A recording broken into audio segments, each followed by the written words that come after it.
Hi guys, I'm Stirpe. In this video I'm going to show you how simple it is to download and install the Java Development Kit, JDK. If you plan to do any Java development, you're going to need to install the JDK on your machine.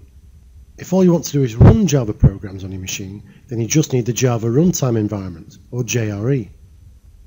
In fact, the JDK includes a copy of the JRE, so by installing that you get both, allowing you to develop and run Java programs on your machine. To download the Java Development Kit, you need to open up the Java SE Downloads page in your browser. A quick way to find it is simply to search for Java SE Development Kit. The SE stands for Standard Edition. There is also EE, which stands for Enterprise Edition, and you should select the one most suited to your needs. I don't need the Enterprise Edition for the work I'll be doing in these videos, so Standard Edition will do fine. Now this path to the Java SE downloads on the Oracle site is a bit long-winded, but there's something else that you can try. If you type java.sun.com into the address bar, this will redirect you to the Oracle Developers page, where you can click on the Java SE link on the right hand side. On the Java SE page we have a link to download the Java SDK. Currently the Java 7 Update 15. There's another link to it lower down the page. In addition, you'll find some demos and samples to download. For now though, it's just the JDK that I'm interested in, so I'll go ahead and click that link. That redirects me to the download page where I'm prompted to accept the license agreement, which of course I do. I can now select the most appropriate installer. As I'm working on a 64-bit Windows machine, I need to locate an installer for that. And here is the exe that I need.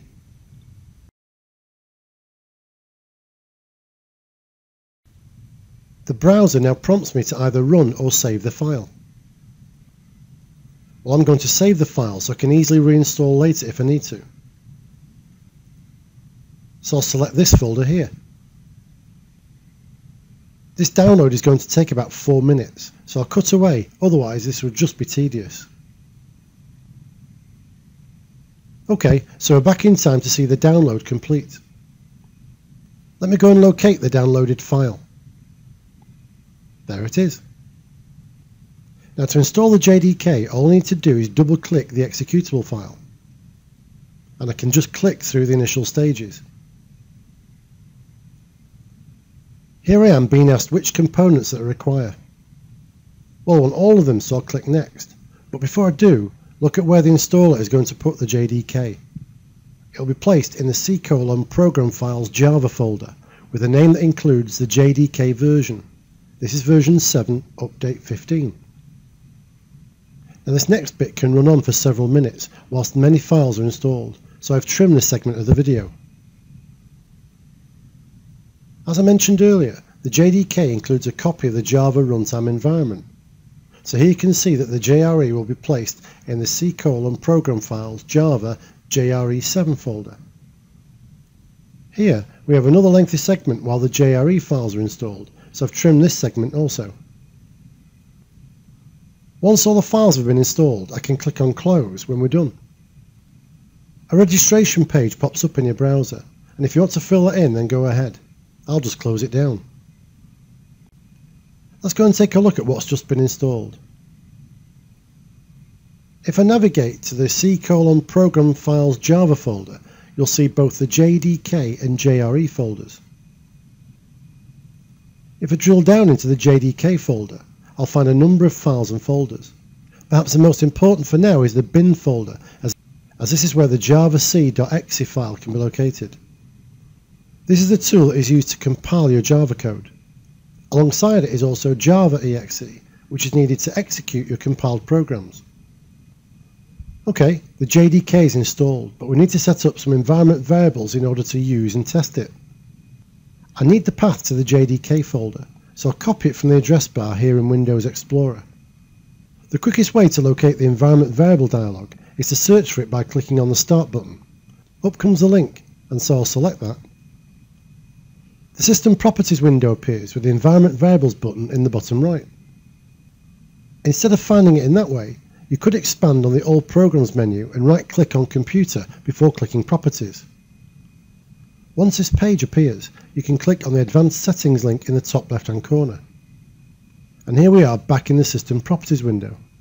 Whatever works for you. So let me click on the Environment Variables button. I need to create a new variable named Java_Home. The name is sought out by tools such as Apache Tomcat and should point to your JDK folder if you have one. So I'll type in the name of Java Home and then paste in the path that I copied from the JDK folder a few moments ago. Another thing I need to do is update the path environment variable. This is important if you plan to do any work at the command line, which I do. When attempting to compile code at the command line, Windows needs to know where to locate the javac.exe program. So I'll edit the path environment variable and append a semicolon to any existing paths and then add the JDK folder name. I then need to append /bin because that is where the javac program resides. So now that is done, I just need to test that everything is working. Let me switch to the command line. As I'm not in the JDK folder, I'm relying on the path environment variable to help Windows locate the javac and Java programs when I try to execute them. Let me start with Java. I'll enter Java followed by the version switch and press enter. As you can see, the program ran and gave me the version. This proves that Windows was able to use my path environment variable to locate the JDK files. I'll try the same with javac. I'll type javac followed by the version switch, and once again I get a result. There you have it. In this video I've shown you how easy it is to download and install the Java Development Kit, JDK. I downloaded the JDK, installed it and then created some environment variables to help me use it. Finally, I tested my configuration by executing Java and javac from the command line. I'll be producing more videos to help you learn and develop with Java very soon. Thanks for watching, and please feel free to comment and suggest more video topics.